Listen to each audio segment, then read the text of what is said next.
The stars looked different from the bridge of the Defiance asterisk. Captain Laura Webb stood with her hands clasped behind her back, watching as the massive alien ship approached. After decades of searching the stars, humanity had finally found other intelligent life. "They're hailing us again, Captain," said Communications Officer Ben Harris. His voice was steady, but Laura could hear the tension beneath it. "Put them through," she said. The main screen flickered to life. The alien that appeared had gray-blue skin and 4 eyes arranged in a diamond pattern. This was Ambassador Krell of the Krillari Collective. "Captain Webb, we are prepared to continue our cultural exchange," the alien said. Its translator converted the clicking sounds into English. "We look forward to it, Ambassador," Laura replied with a diplomatic smile. This was humanity's third meeting with the Krillari. The massive alien civilization controlled over 200 star systems in the Orion Arm. They had technology far beyond Earth's capabilities. Their ships could jump across vast distances in seconds. Their weapons could destroy planets. Yet they had been peaceful so far, curious about Earth and its people. The meeting took place on the neutral space station orbiting Jupiter. Laura led her team of diplomats and scientists into the conference room. The aliens waited on the other side, their tall forms towering over the humans. "We have reviewed your historical records," Ambassador Krell said once they were seated. "We find them disturbing." Laura felt a chill run down her spine. "In what way, Ambassador?" "Your species has engaged in constant warfare throughout its history. You have killed each other over resources, beliefs, and territories. You have developed weapons specifically to destroy yourselves." Laura nodded slowly. "We don't hide from our past, Ambassador. Humanity has a complex history of both conflict and cooperation." The alien's 4 eyes blinked in sequence. "Our scientists have calculated that humans have spent over 92% of their recorded history engaged in some form of warfare." "That may be true," said Dr. Alan Foster, the historian on Laura's team. "But we've learned from our mistakes. Earth hasn't seen a major war in over 50 years. The meeting continued for hours. The aliens seemed fixated on humanity's violent history. They asked endless questions about World War II, the Cold War, and the water conflicts of the 2030s.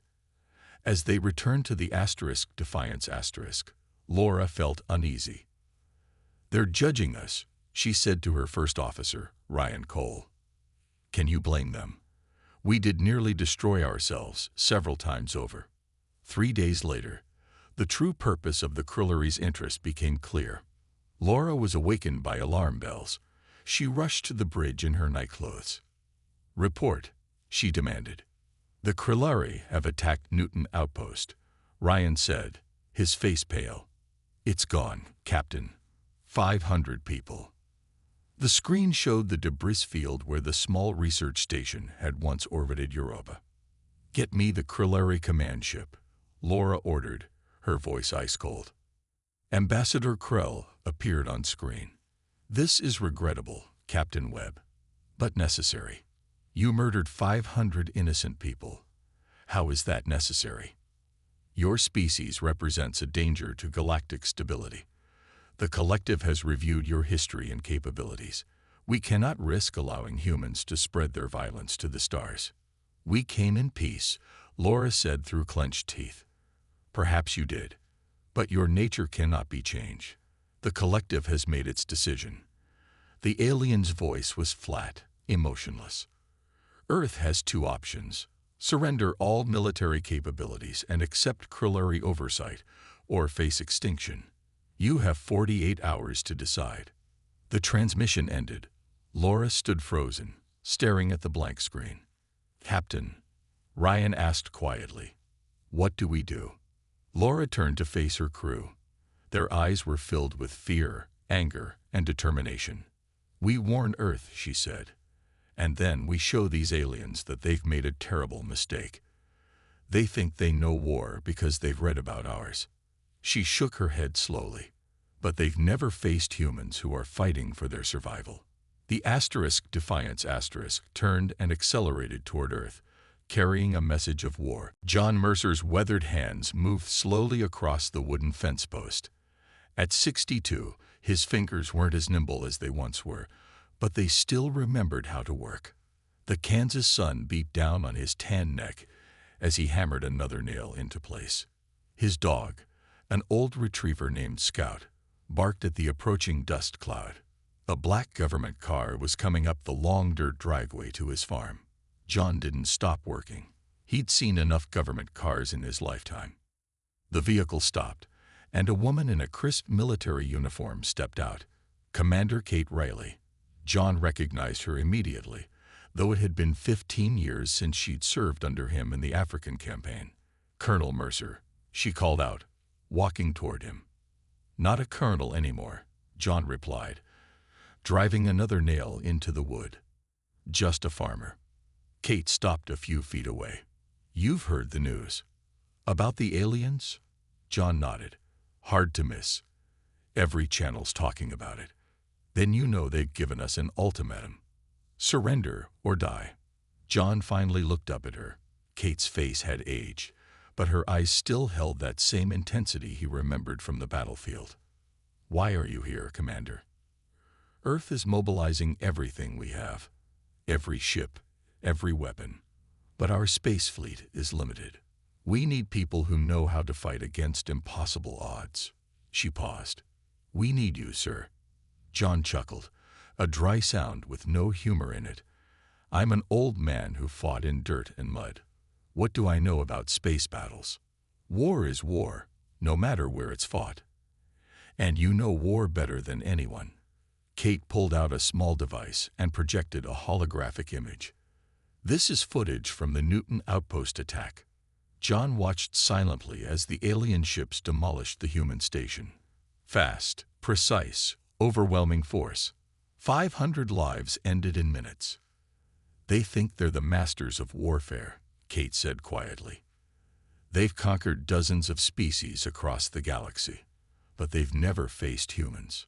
John turned away, picking up his hammer again. "I'm retired, Commander. Find someone younger." Kate didn't leave. "They've analyzed our history, our tactics. They think they understand us because they've studied our past conflicts." "Then they're fools," John muttered. "Exactly." Kate stepped closer. "We're assembling a team. Veterans from Earth's worst conflicts. People who understand that winning sometimes means being willing to lose everything." John drove another nail with unnecessary force. "I built a life here. After everything I've seen, everything I've done, I promised myself I was finished with war. If we lose, there won't be any farms left. No Earth at all." The old soldier stood straight, feeling the familiar ache in his back. He looked across his fields, golden wheat swaying in the breeze. Then he looked at the sky, knowing that somewhere up there, an alien armada was preparing to destroy everything. "When I was in Tehran," John said slowly, "we were outnumbered 10-1. No air support, low on ammo. The enemy had us surrounded." He turned to face Kate. "You know what we did." "You survived," she answered. "All of you." John nodded. "Because we had something worth fighting for. And because we knew something our enemy didn't." "What's that?" "That humans fight hardest when there's no way out." He sighed deeply, then whistled for Scout. "Let me get my things." As John walked toward his house, Kate called after him. "The briefing is at 800 tomorrow, at Nebraska Command Center." John didn't turn around as he answered. "I'll be there." Inside his modest farmhouse, John unlocked a trunk he hadn't opened in years. His old uniform lay folded on top. Beneath it were medals, photos, and a worn combat knife. He lifted the knife, testing its edge with his thumb. "These aliens," he murmured to himself, "they don't understand what they've awakened." The war room at Nebraska Command Center buzzed with activity. Screens covered the walls, showing ship movements and defense preparations. John Mercer stood silently in the corner, watching the controlled chaos. "The Krillari have moved their main fleet to Mars orbit," said General Frank Howard, pointing to a holographic display. "They're preparing for a full assault."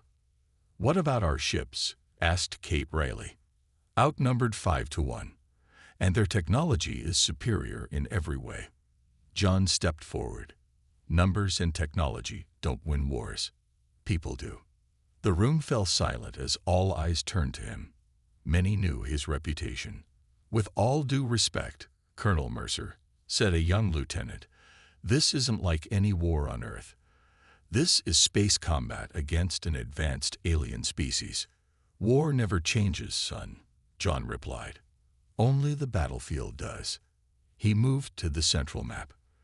The Krillari think they understand warfare because they study our history, but there's something they're missing. And what's that? The general asked. Innovation born from desperation. John looked around the room. Humanity has fought itself for thousands of years. We've been our own worst enemy. And yet, we've always found a way to survive. Lieutenant Daniel Ortiz, a tactical specialist with scars on his face from the South American conflict, raised his hand. I might have an idea, sir. It's unconventional. Let's hear it, the general said.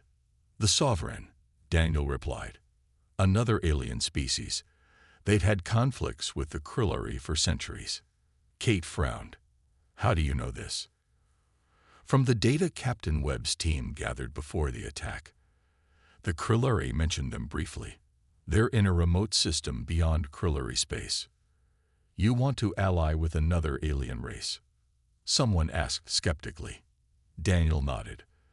The enemy of my enemy is my friend. The room erupted in debate. John remained quiet, studying the star maps. Finally, General Howard raised his hand for silence. Even if this makes sense, how would we contact them? We'd need to send a ship through Krillari territory. The Defiance asterisk, John said. All eyes turned to him again. It's small, fast, and Captain Webb knows what to look for. 3 days later, the Defiance asterisk prepared for its dangerous mission. Captain Laura Webb reviewed the plan with John and Daniel. If we're detected, we won't survive, she said bluntly. Then don't get detected, John replied. Use the asteroid belt for cover. Approach from below the galactic plane. Minimize communications. Laura nodded. And if we find these Sovereign, what then? Show them our history, Daniel suggested. Not just our wars, but how we've survived them. Show them what we're fighting for. As the Defiance asterisk departed under cover of darkness, John began his work with Earth's defenders. He gathered veterans like himself, men and women who had seen the worst of humanity's wars. Together, they trained the younger soldiers in tactics the Krillari would never expect. They'll anticipate conventional attacks, John told his team. We need to think differently. Guerrilla tactics, psychological warfare, hit and run. A young pilot named Alicia Grant asked, will it be enough? John looked at her seriously.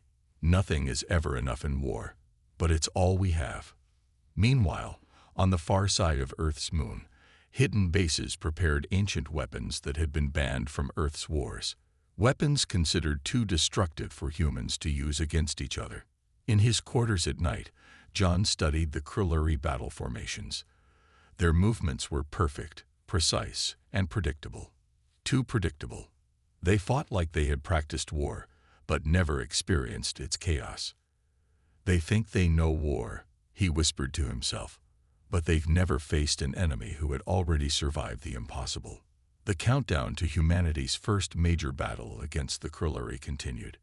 7 days remained. The red dust of Mars swirled around the colony domes. Inside the main command center, Commander Kate Riley watched the approaching Krillari fleet on the monitors. All civilians have been evacuated to the underground shelters, reported her second-in-command. Kate nodded. And our defenses?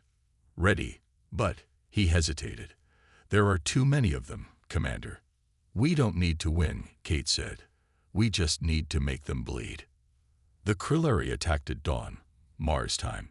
Their ships darkened the sky. Perfect formations moving with machine-like precision. The first energy blasts hit the outer defense grid. Return fire, Kate ordered. Pattern Delta. Earth's guns responded, not in the expected direct counterattack, but in a scattered, seemingly random pattern. Several Krillari ships, unprepared for the unusual approach, took direct hits. On Earth, John Mercer and his team watched the battle unfold via satellite feed. "They're following the plan," said a general. "The Krillari are confused by the attack pattern." John nodded. "They studied our conventional warfare. They expect us to fight like we did against ourselves." He pointed to the screen. "Look how they're regrouping." Textbook response. The battle above Mars intensified. The Krillari adapted to the unusual attack pattern and pressed forward. Kate's forces switched tactics again, some units retreating while others charged directly into the enemy formation. "This is madness," said a Krillari commander named Jex as he watched the battle from his flagship. "They sacrifice ships for no strategic gain." His aide replied, "Perhaps they don't understand proper space warfare. Or perhaps we don't understand them," Jex said quietly. The Mars Defense Forces fought bravely, but the Krillari numbers proved overwhelming. By the third day, the aliens had captured the Phobos outpost and established a foothold on the Martian surface. In the aftermath, Jex personally interrogated the human prisoners. One was a young soldier named Alicia Grant, her face streaked with blood and dust. "Your forces fought unusually," Jex said to her. "Was this your best strategy?" Alicia laughed, a sound that disturbed the alien commander. "Best? That was just the warm-up. You lost the battle," Jex reminded her. "We've lost battles before," she replied, eyes hardening. "Losing is how humans learn to win wars." Meanwhile, the Defiance had reached the edge of Krillari space. Captain Laura Webb guided her ship carefully through the darkness, all systems running at minimal power to avoid detection. "Sovereign territory should be 2 light-years beyond this nebula," said Lieutenant Daniel Ortiz, studying the star charts. "If they still exist," Laura replied. "The Krillari data is old." As they emerged from the nebula, sensors detected a small fleet of strange ships. They were unlike Krillari vessels. Darker, more angular, almost predatory in design.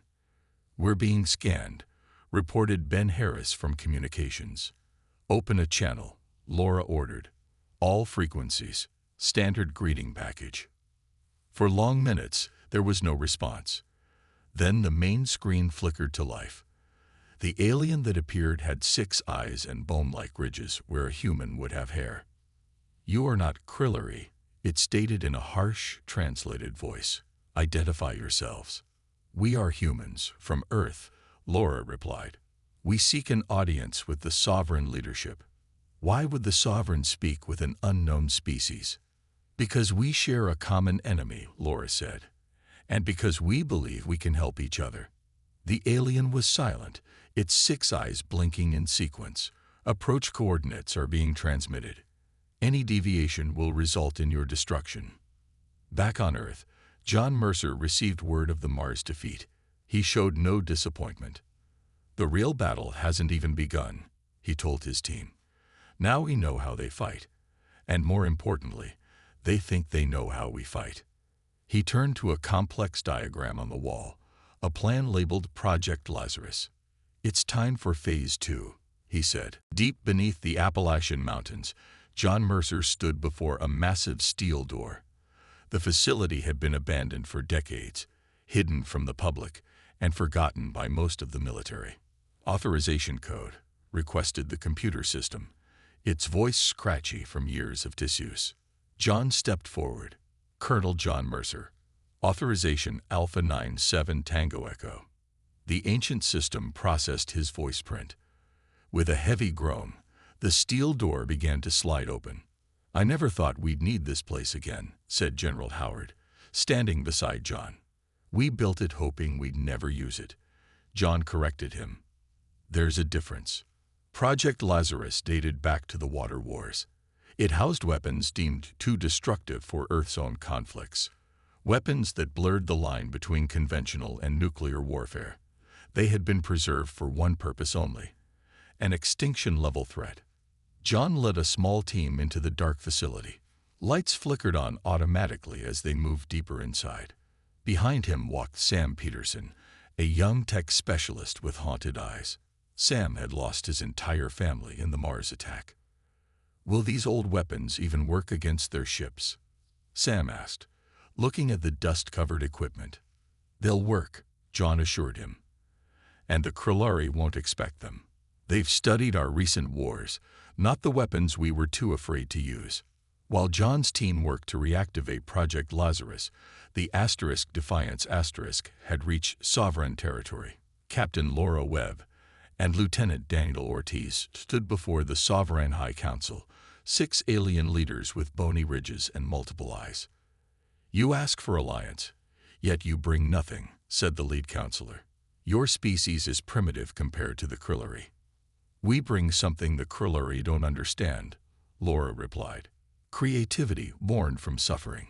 Daniel stepped forward and activated a holographic display. It showed Earth's history, not just the wars, but the recovery from them. Cities rebuilt from ashes, new societies emerging from the ruins of old ones. "Humans don't just fight wars," he explained. "We survive them. We learn from them. And we never fight the same way twice." The Sovereign watched in silence. Then the lead counselor spoke again. "The Krillari rely on precise communications between their ships. It is their strength. And their weakness," Daniel realized. The council leader nodded slowly. "Perhaps there is value in this alliance." Back on Earth, Kate Riley supervised the evacuation of coastal cities. The Krillari fleet would reach Earth in days. As she watched families board transport ships, her communicator buzzed. "Commander," came John's voice. "Lazarus is awake."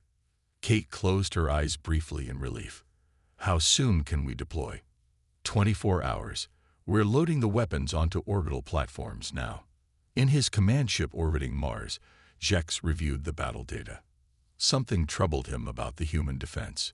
It had been fierce, but also restrained, as if they were holding back, testing responses rather than fighting to win. "The Earth fleet is moving to defensive positions around their moon," reported his second-in-command. "Predictable," Jex said. "Their tactics are unusual but ultimately futile. Begin the approach." The Krillari fleet moved with perfect precision toward Earth. Their scanners detected the human ships gathering near the moon, a pathetically small force against their armada.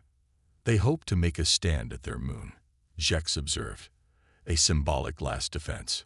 "Should we offer surrender terms again?" asked his aide.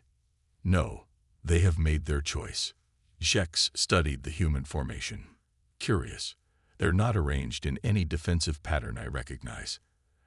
As the Krillari fleet approached Earth's moon, they detected no unusual energy readings, no hidden weapons platforms, just the scattered human ships, seemingly positioned at random. "Begin the attack," Jex ordered. Standard elimination pattern. The first Krillari ships moved forward, weapons charging. At that moment, Sam Peterson looked up at John Mercer from his control station on the hidden lunar base. "They've crossed the line," he said quietly. John nodded. "Wake up, Lazarus." The void between Earth and its moon lit up with energy as the Krillari fleet began its attack. Their weapons lashed out at the scattered human ships, which dodged and weaved in seemingly random patterns.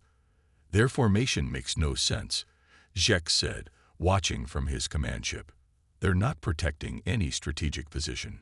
Suddenly, alarms blared throughout the Krillari fleet.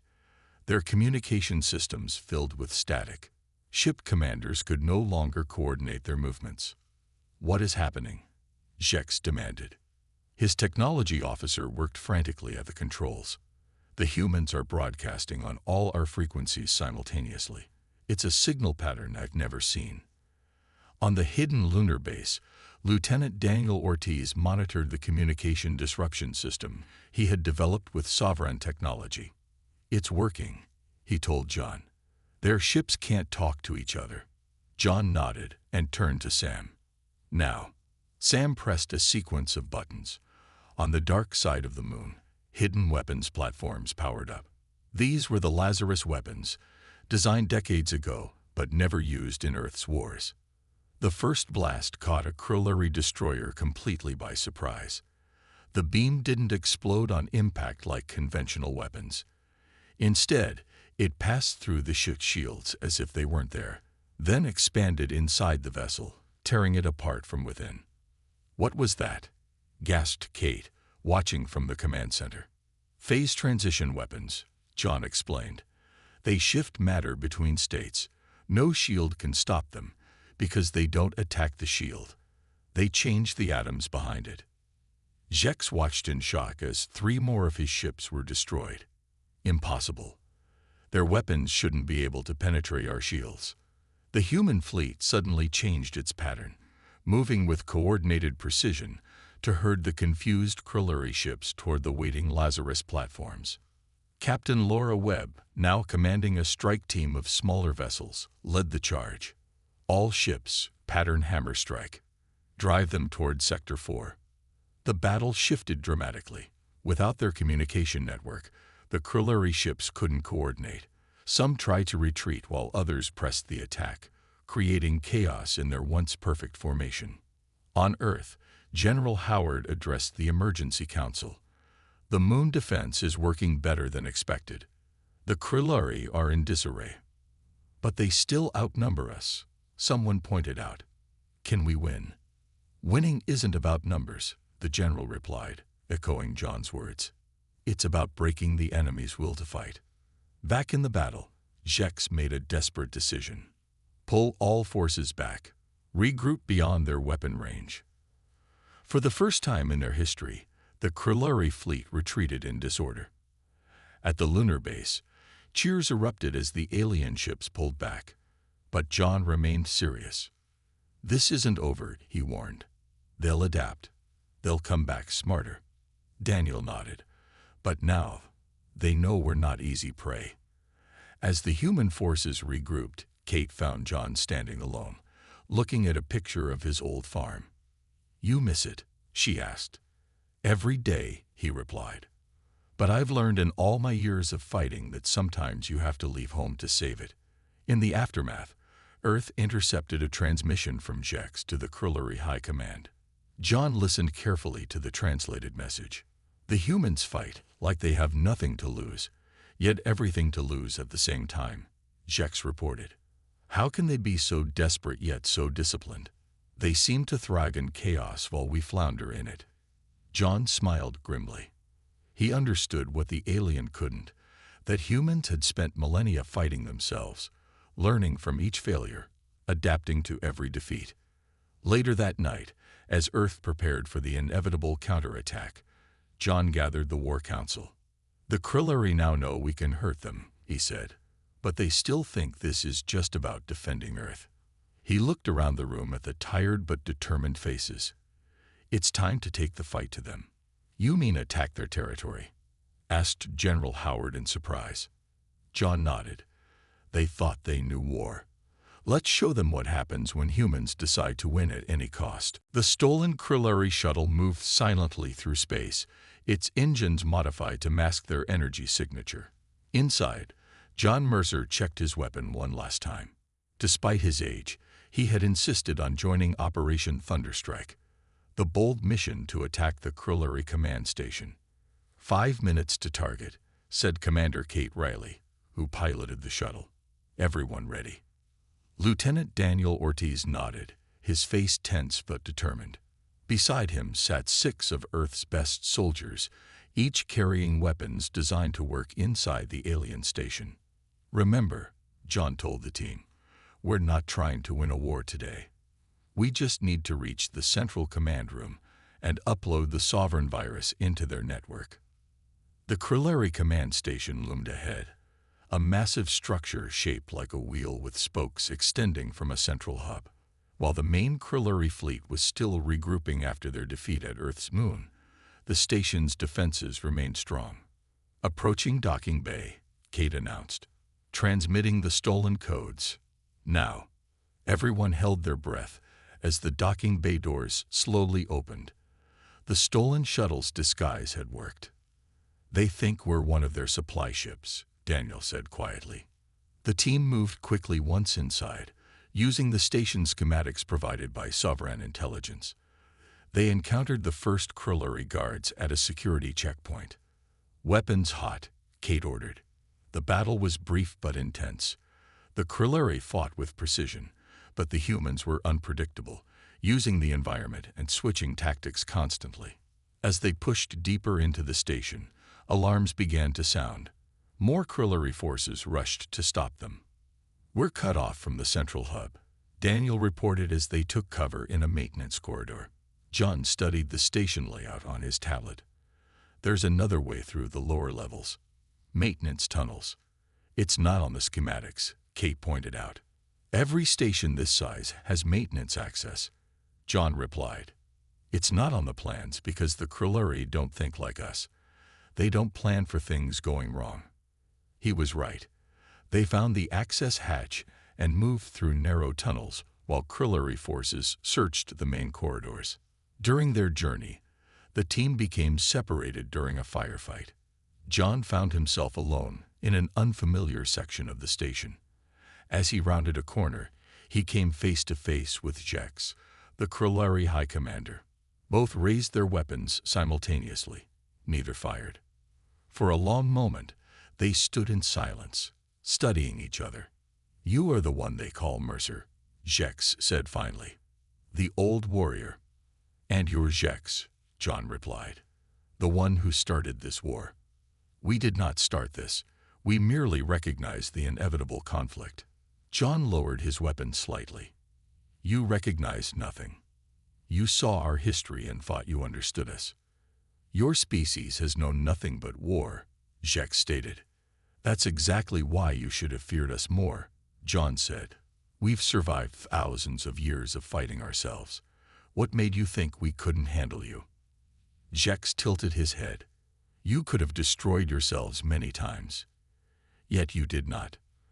Because war isn't our only strength," John explained. "We learn. We adapt. We rebuild." As they talked, John noticed Jex had also lowered his weapon. "Your attack on this station is futile," the alien commander said. "Even if you succeed today, our fleet will destroy your world tomorrow." "Maybe," John admitted. "But then what? You kill all humans on Earth. But what about the colonies? The ships hidden throughout the solar system? The allies we've made?" He stepped closer. "This isn't a war you can win with a single victory. Then it will be a war of extinction." John shook his head slowly. "War is in our blood," he explained, "but so is peace. We know the value of both because we've paid for that knowledge with billions of lives throughout our history." For the first time, Jex seemed uncertain. In the distance, alarms continued to blare. 2 weeks after the mission to the Krilluri command station, representatives from Earth stood in a large meeting chamber aboard a neutral sovereign vessel. Captain Laura Webb led the human delegation. Across from them, Jex and other Krilluri leaders waited in silence. The sovereign mediator spoke first. "This gathering marks the first peace talks between humans and the Krilluri collective. Both sides have agreed to cease hostilities while negotiations proceed." Laura stepped forward. "We come seeking peace, but we will settle for nothing less than recognition of Earth's sovereignty and our right to exist among the stars." The lead Krilluri diplomat, a female named Krax, replied. "The collective has ruled this sector for 10,000 years. Never before have we encountered a species like yours. Is that why you tried to destroy us?" Laura asked.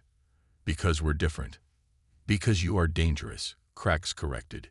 "Your history proves this." "Our history proves we survive," Laura countered. "It proves we learn from our mistakes." Jex, who had been quiet until now, spoke up. "I have witnessed their resilience firsthand. They fight unlike any species we have encountered." The negotiations continued for days. The Krilluri demanded limitations on human expansion and military development. Earth's representatives pushed back, insisting on freedom to grow and explore. On Earth, John Mercer sat on the porch of his Kansas farmhouse, watching the sunset. Scout lay at his feet, older and slower now. The war had lasted only a month, but it had changed humanity forever. The screen on his porch showed news reports about the peace talks. Earth was rebuilding. The Lazarus weapons had been returned to storage, with hopes they would never be needed again. A car approached along the dirt road. John recognized it immediately. Commander Kate Riley stepped out, now wearing civilian clothes. "Enjoying retirement again?" she asked with a smile. "For now," John replied. "Until the next war." Kate sat in the chair beside him. "The treaty will be signed tomorrow. The Krillari have agreed to recognize Earth as a sovereign power. They're even offering technology exchanges." John nodded. "They're smart. Better to have us as allies than enemies." "There's more," Kate said. "They're forming a joint defense initiative. Humans, Krillari, and Sovereign working together to protect this sector of the galaxy. And let me guess, they want me to consult." Kate smiled. "You understand war better than anyone, John. Now they need someone who understands peace." John looked up at the stars, thinking of all the battles he had fought on Earth, and now beyond it. "They thought they knew war," he said quietly, "but they never had to fight for their very survival against themselves. That's what makes us different. That's what makes us human." The next day, aboard the Sovereign vessel, the treaty was signed. As a gesture of profound respect, the Krillari leader presented Captain Webb with an ancient weapon from their collection. "This blade is from our first war, 10,000 years ago," Krax explained. "We give it to you as recognition that Earth has earned its place among the stars." Laura accepted the gift with a bow. "We hope that one day, all our weapons will be nothing more than historical artifacts." 6 months later, the first joint human-Krillari sovereign defense fleet assembled near Jupiter. Ships of all 3 species flew in formation, a sight no one could have imagined at the start of the war. On the bridge of the lead Earth vessel, a young officer asked Captain Webb, "Do you think we'll ever have to fight another war like that?" Laura looked out at the combined fleet. "I hope not. But if we do, we'll face it together." She touched the alien blade now displayed in a case on the bridge. "The Krillari thought they knew war when they attacked us. Now they understand that Earth's greatest strength isn't our ability to fight, but our ability to forge peace from the ashes of conflict." As the fleet began its first patrol mission, Earth turned peacefully below, its people looking to the stars not with fear, but with hope.